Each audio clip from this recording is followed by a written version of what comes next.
Dracula, October 1st, Part 6, Dr. Seward's Diary, 1 October.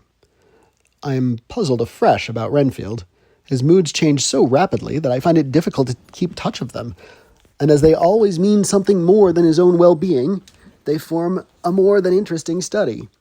This morning, when I went to see him after his repulse of Van Helsing, his manner was that of a man commanding destiny.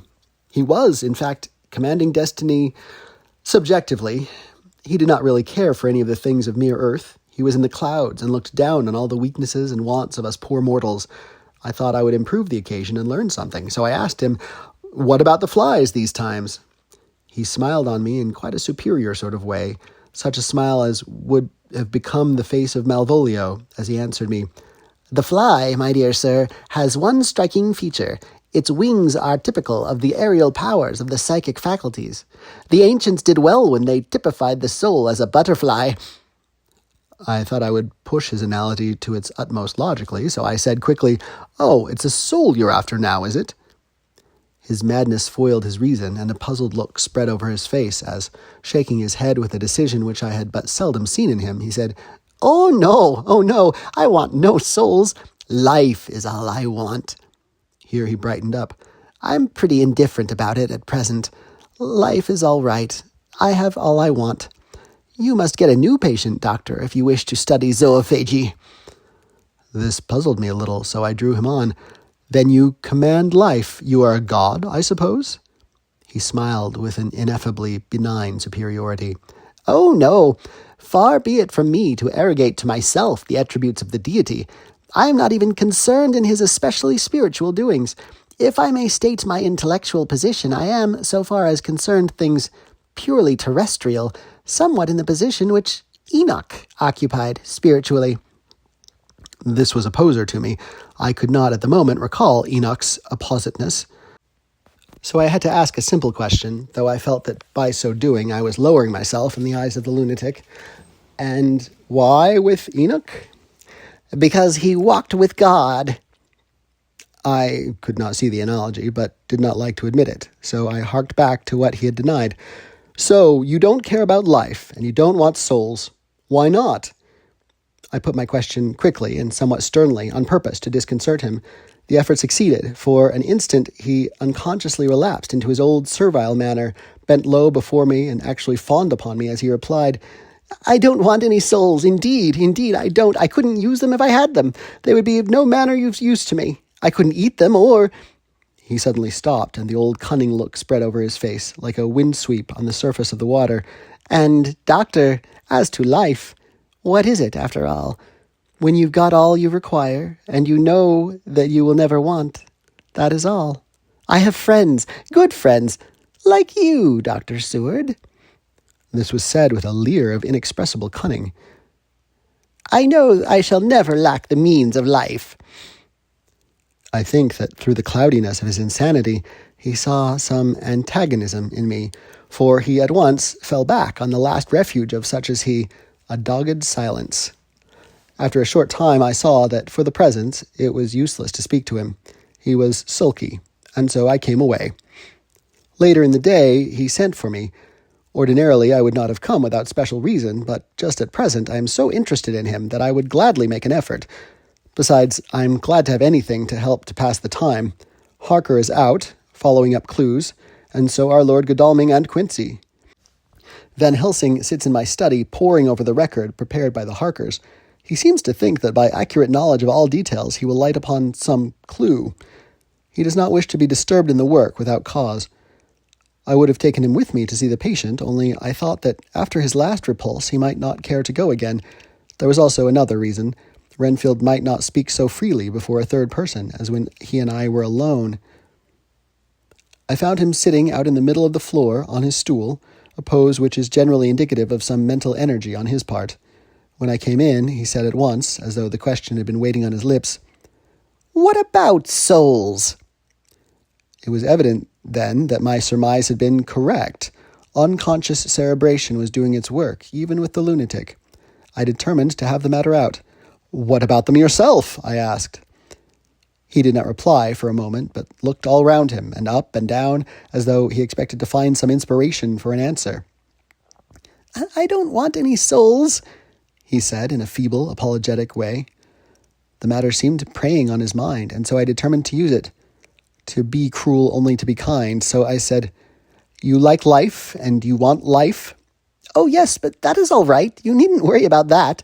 But, I asked, how are we to get the life without getting the soul also? This seemed to puzzle him, so I followed up. A nice time you'll have. Some time when you're flying out there with the souls of thousands of flies and spiders and birds and cats, buzzing and twittering and meowing all around you. You've got their lives, you know, and you must put up with their souls. Something seemed to affect his imagination, for he put his fingers to his ears and shut his eyes, screwing them up tightly, just as a small boy does when his face is being soaped. There was something pathetic in it that touched me. It also gave me a lesson, for it seemed that before me was a child, only a child, though the features were worn and the stubble on the jaws was white. It was evident that he was undergoing some process of mental disturbance, and knowing how his past moods had interpreted things seemingly foreign to himself, I thought I would enter into his mind as well as I could and go with him.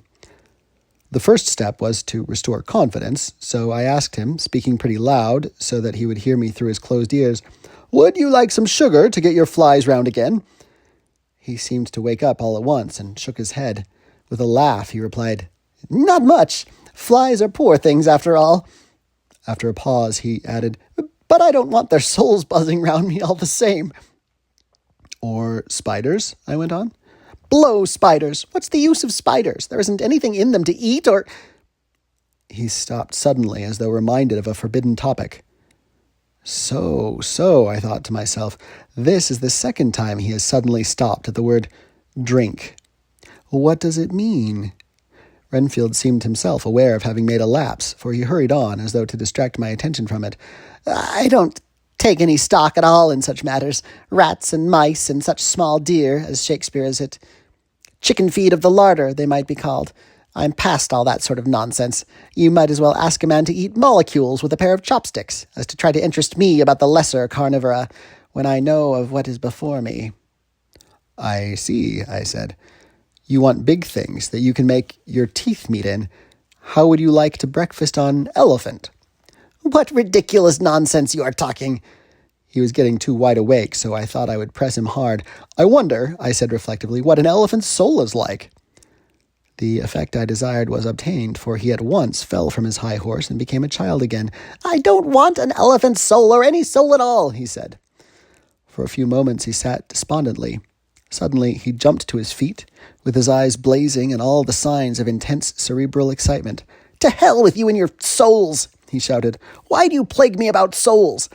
Haven't I got enough to worry and pain and distract me already without thinking of souls? He looked so hostile that I thought he was in for another homicidal fit, so I blew my whistle. The instant, however, that I did so, he became calm and said apologetically, Forgive me, doctor, I forgot myself. You do not need any help. I am so worried in my mind that I am apt to be irritable.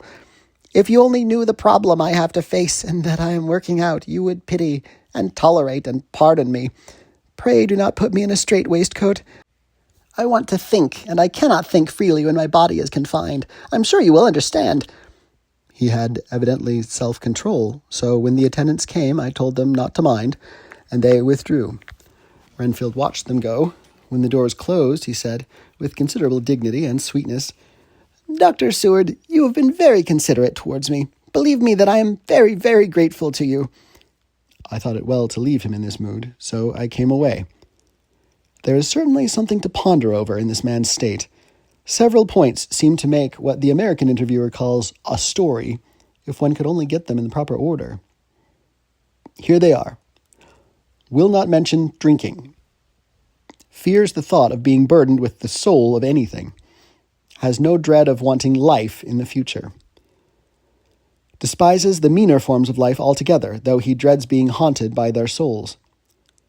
Logically, all these things point one way. He has assurance of some kind that he will acquire some higher life. He dreads the consequence, the burden of a soul. Then it is a human life he looks to. And the assurance?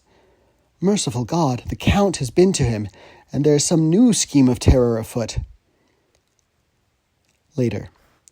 I went, after my round, to Van Helsing and told him my suspicion. He grew very grave, and after thinking the matter over for a while, asked me to take him to Renfield. I did so. As we came to the door, we heard the lunatic within singing gaily, as he used to do in the time which now seems so long ago. When we entered, we saw with amazement that he had spread out his sugar as of old. The flies, lethargic with the autumn, were beginning to buzz into the room. We tried to make him talk of the subject of our previous conversation, but he would not attend. He went on with his singing, just as though we had not been present. He had got a scrap of paper and was folding it into a notebook. We had to come away as ignorant as we went in. He is a curious case indeed. We must watch him tonight.